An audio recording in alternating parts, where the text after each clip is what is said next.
What is up, guys? In today's video, he said he's gonna send Ilya $1,000. Wait, hold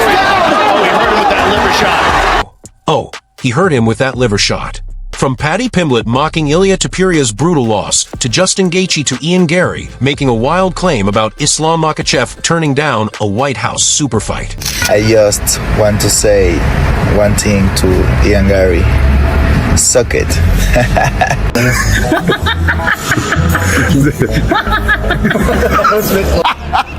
Marker?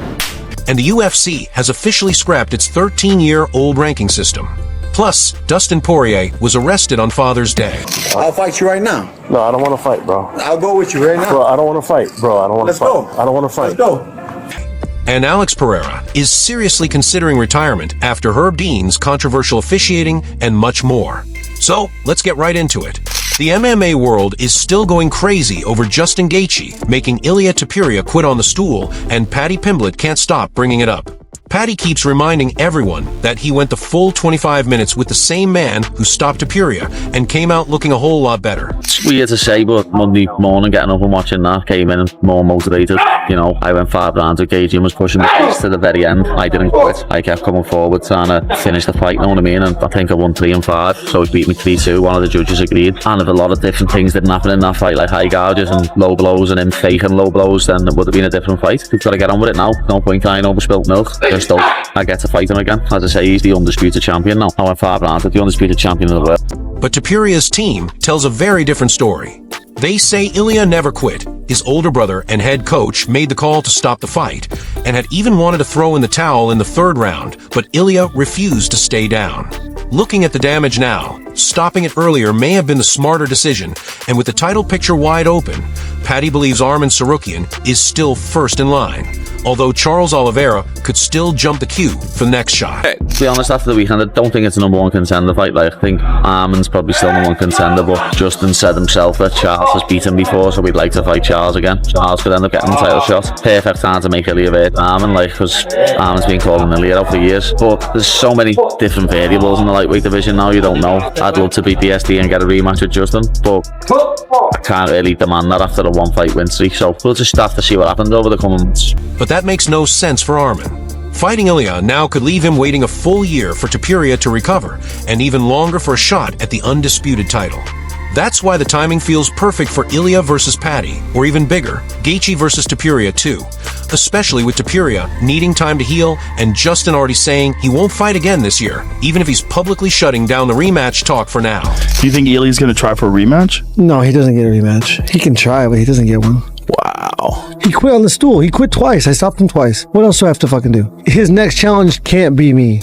If Dana White wants the rematch, the UFC can easily make it happen by putting a huge offer in front of Justin Gaethje. And in the middle of all that, Trevor Whitman revealed a funny detail. Justin now owes Ilia $1,000 because Topuria became the first person to drop him with a liver shot in their gym challenge, and Gaethje plans to pay up. Justin is one of those guys that he pays people $1,000 to drop him with body shots in the gym, and he's paid everybody. He said he's going to send Ilya $1,000. Wait, hold on. He actually pays $1,000 to people to drop anybody who can drop him with a body shot pays him $1,000, and it's a game of his, and this goes to everybody. And this is out of camp. He'll be out of camp going and working with someone, a young guy that's coming up. If he gets dropped by a body shot, he will. But he also plays that. Again, it's his mindset is very unique. Like, yeah, he's like, hey, I want to get these shots. I want to feel them, you know. And right now, the MMA world is split on Ilia Topuria's future. Sean O'Malley believes Justin definitely humbled him, but he also thinks this is far from the end, and that Topuria will come back even stronger. Even as many fans worry the damage he took could change him forever. Oh, I'm sure it is going to be humbling. I think Ilia's going to come back better than ever. He's young still. He was going through some personal stuff that he made it out the other side of it, but it's probably still lingering around. I think he's going to come back. I mean, Justin humbled him for sure. Yeah. I also think, though, like, he's human now, so anyone who fights him now, they're like, they know that's in him, that they know it's a possibility. And a big thing, even with you and like Ilia and these guys, before the losses, they were almost scared in there. Like, there's this weird aura, like this scary aura, like he's gonna fuck everyone up. Now that it got exposed a little bit, I think he's not gonna come back as just dominating. 2 broken orbitals. Masvidal says Ilia is a true warrior, and he has no doubt Topuria will bounce back from this loss even stronger than before. I'm not sure like he's gonna be the same fighter anymore. And I hate to put that on somebody because especially somebody as good as he is, but you gotta look at it realistically and say he might not be the same fighter anymore. It's definitely a possibility. I think you always got to wait for, like, when a guy first gets knocked out, and this is even different than knocked out because it was punishment for a long period of time. You know, I think a lot like Rashad. A lot of times, I just have to see how the guy comes back. I know Ilya personally. I know he's a warrior. I think he makes a phenomenal comeback, but it's just, you just don't know until they step in there. Really, you don't know where his mind's gonna be at. And like you said, that stuff about the breaking is 100% true. I've had a lot of partners and in that realm where they've gotten, you know, either the nose broken or are over or out of place, and it's never the same. It's just never the same, you know? Yeah. Georges St-Pierre had a really interesting reaction to Justin Gaethje's brutal win over Ilia Topuria. GSP said the result surprised him, but at the same time, it didn't. Were you a little bit surprised at that outcome of that fight? Well, I was a little bit surprised, but also I know that Gaethje is a hell of a fighter. So I was surprised, but not surprised. But surprised in a way that, yeah, of course, all the odds favored Ilya. And if you would have asked me to bet my house, I would probably bet it on Ilya because we had a buddy who was going to take out a mortgage. Yeah. But I'm not surprised because Gaethje has an historic of come back from adversity in a fight, and we've seen it in multiple occasions where he gets rocked, the guy tried to finish him, and he comes back and win the fight. He's sort of like Nick Diaz was doing the same way when in his prime. So he has that, and he has a lot of power too, so he can end the fight with one punch. And so I'm surprised, but I'm not surprised in a way because I knew if someone can pull this off, it's him. I'm very happy to him. He motivated me with this fight so much. He honestly, I think if he gonna jump to my body one time and feel what I feel after his fight, he gonna hug me and saying, bro, thank you for this, thank you for that, you know, to be happy for me like that, because I'm really happy for his win, and he's really motivated me with that win. And yeah, I'm happy because I fight him twice, and the way how he finished the fight, yeah, that's amazing. Ian Garry is now dropping a huge claim about Islam Makhachev. He says Islam turned down an official offer to fight him at UFC 328, and that the UFC also tried to set up a blockbuster super fight between Islam and Ilia Topuria at the White House, only for Makhachev to reject that one as well.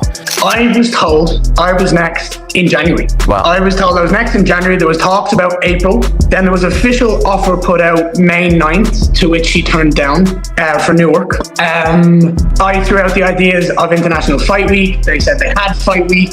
We deserve to be the main event. Obviously, they had Conor and Max planned for that, which is huge. And then, yeah, it just ended up, eventually it was no.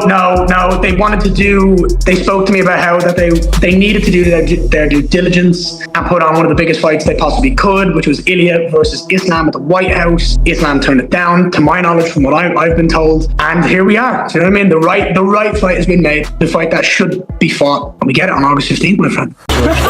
Вот как будто в будущем уже... Иди там чай попей. Сосунь. Такой смех еще стыдно должно.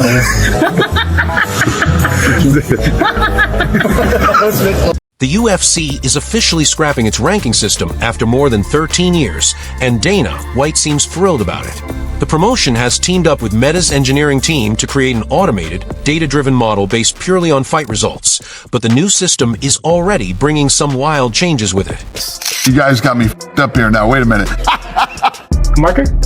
I can't handle incompetence. I can't take it anymore, and I can't let people that I don't believe know what the f*** they're talking about deal with the rankings anymore. I just can't do it. I have to figure out a solution. So can you explain what was going on in your head in that press conference and how the rankings were flawed? Well, I think the old ranking system, though, is a combination of laziness, bias, no knowledge of the actual sport. We can definitely make it better. And who are the people that were going to fix it? That would be the engineering team here at Meta. Our task, build a new ranking system that's determined by data from fights, not opinions. One that's objective and fair. Social media followers, how famous you are, none of that factors in. I'll let Offie tell you how it works. The algorithm doesn't just factor in wins, it's how you win. Dominant finishes are rewarded more than split decision. Tournament quality matters too. and fighters who don't compete drop in rankings over time. It combines statistical modeling and machine learning to process real fight data, with rankings updating after every UFC event. Ranking is inherently complex. No single approach captures everything, but this one is objective, consistent, and built entirely on what happened inside the octagon. How's that sound, Dana? Sounds great. I mean, really all I care about is that the rankings are fair, they're as close to perfect as possible, and I'm ready to go live. Well, it is live. Oh, well, beautiful. Thank you. Dustin Poirier is facing serious trouble after being arrested in Georgia on Father's Day for misdemeanor public intoxication. After his mugshot surfaced, he posted a short message to fans saying he's working on himself, and the whole situation came just after footage showed him joking around at the airport before things reportedly spiraled. Flag away. Grab it, please. Please. Start in the clinch like that. Nothing, bro. Let's go, big dog. What's going on? What's up? Bunch of hoes. Let's go. Let's go. Relax. You're lying, motherfucker. Yeah, pull me off the plane. All my boys went to the crib. Now what the f? And this is why you got brought. You Dustin Poirier? Man, f you, bro. Just relax. I'll fight you right now. No, I don't want to fight, bro. I'll go with you right now. Bro, I don't want to fight, bro. I don't want to fight. Let's go. I don't want to fight. Let's go. Radio, have you? Yeah, tell him, come on. Get a couple of Because it's gonna be bad. Bro, just it's gonna be bad, man. Bro. What's up? Bro, relax. You wanna fight? Radio, start several units. How you boys been not gonna fight something? Boy, you. Bro, relax, bro. Relax, bro. You gonna take it? Relax. I'm gonna bang you up. Bro, relax. I'm gonna do it. Just relax. Give me a good one. Yo. They kicked him off. Like, this guy's a UFC fighter. You know. What's going on, bro? Talk to me. The beast is f***ing lying holes, man. Let's go. All right, let's go. Arrest me. That's the best way, dog. That's the best way. Hey, pound it. All right, man. Man, you did a great job, bro. You did a great job. You did what you could. What makes it even more unsettling is that Dustin said something very similar on Theo Vaughn's podcast 2 years ago. He admitted that when he's not in fight camp and doesn't have a clear goal, he can become his own worst enemy. Have to, yeah. You just know if you get complacent or if you, I'm like, it's honestly, bro, I'm a danger to myself when I have nothing, no goal circled on my calendar. I'm a danger to myself, man. Yeah? Yeah, I beat myself up mentally. I'm home, I drink. It's just not good. I have to have some kind of battle. Yeah. Yeah. And I've always been like that, but like as I'm getting older, I'm kind of recognizing. Oh, you can see it more. Yeah, so I kind of set goals so I stay busy, you know. Bro, just like, how are you doing in life right now? How is life? I'm good. Some days I'm great. Some days I'm not so good. You know, it's up and down, honestly. Just staying busy, man. It's really, I got to keep my mind busy. You know, I'm a danger. I've said this before. People have heard me say this, but I'm danger if I don't have anything circled on my calendar. If I'm not working towards something, trying to better myself or my family, I'm a danger to myself. You know? America's champ here, and I just want to take a moment and have a toast to Father of the Year, Dustin Poirier. Nothing says role model and family man like being arrested for public intoxication at 37 years old at 6:38 p.m. on Father's Day. Cheers to you, Dustin. Next time, try an ice cold Real American Beer Zero. Same amazing taste as Rab Light with zero alcohol. It's great for people who want to be social and not get blackout drunk and act like Louisiana swamp trash. Hit me up when you get out of the slammer and I'll get a pallet over to you, buddy. Cheers. Let me do this real quick. So what you're telling me, Dustin Poirier got arrested, and this nigga Kobe trying to make fun of him and shit. So you're telling me on Father's Day, I can't get drunk? They say they caught him at 6:30 p.m. Not at no mother 2 a.m., not at 4 a.m. in the morning, at 6:30 p.m. I can't get drunk as shit on fucking Father's Day? What the f***? Y'all don't leave me the f*** alone, let me enjoy my day. Of all the shit I had to go through, let me enjoy my drink and leave me the f*** alone. Conor McGregor is set to face Max Holloway at UFC 329, but Georges St-Pierre believes his biggest problem is inside his own camp. GSP says if Conor wants to win, He has to stop acting like the boss and let his coaches take full control. Put himself into that position, not be the boss. Let your coach be the boss, because when you fight, it's a very unpleasant environment. Like, you don't control nothing, you know, there's a lot of stuff that happens. You try to control as much as the things that you can control, but there's a lot of stuff that you do not control. So you want to recreate that environment.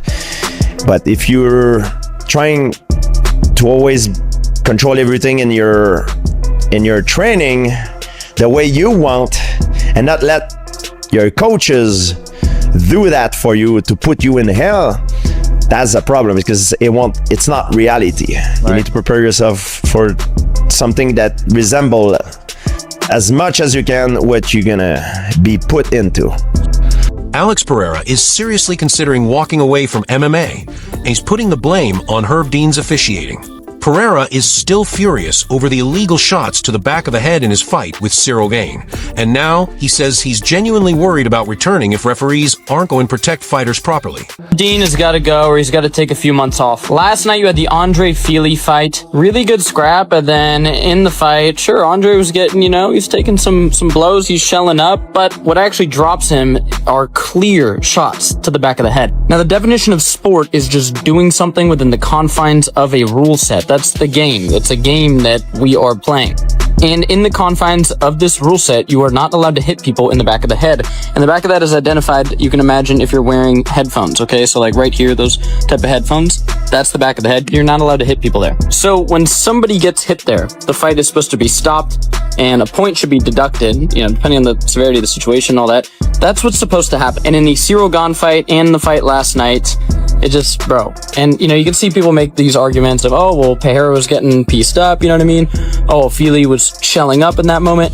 You're right. That's how the fight was going. Even Alexander Volkanovski backed Alex Pereira, saying he was stunned Herb Dean didn't even warn Cyril Gane for those shots. This is going to happen with fighters. You hurt someone, you go for the finish, this stuff's going to happen because you're trying to go for the finish and you're just, you're going for it. I'm not saying that I did it on purpose, but I felt like the refs, maybe, Herb, I love you, mate, but I feel like you should have been pretty vocal. Watch the back of the head. I remember looking and he'd seen a couple of men and he wasn't. And I'm like, it's not even telling him to watch the back of the head. I'm like, what's going on here type thing. But that's how many shots to the back of the head was happening, that I would seen a couple. Then went to look at the ref to see if he was even saying anything. Oh, he's not even saying anything. Looking back, man, he's still going. I kept looking back.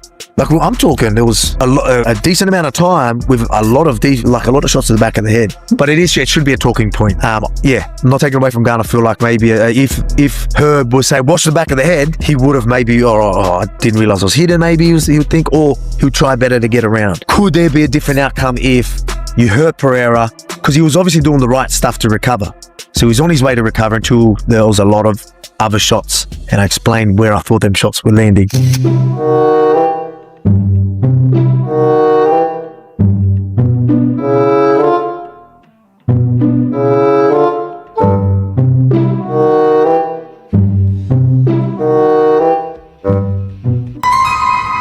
Shit!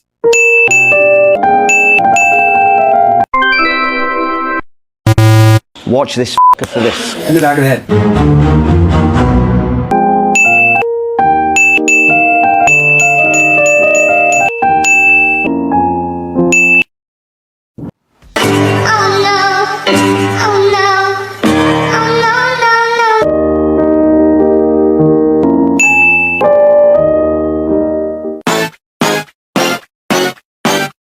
The best part about fouling, right, is that it works. Watch this. Those shots are clearly landing to the back of the head, and that's exactly why the controversy has exploded.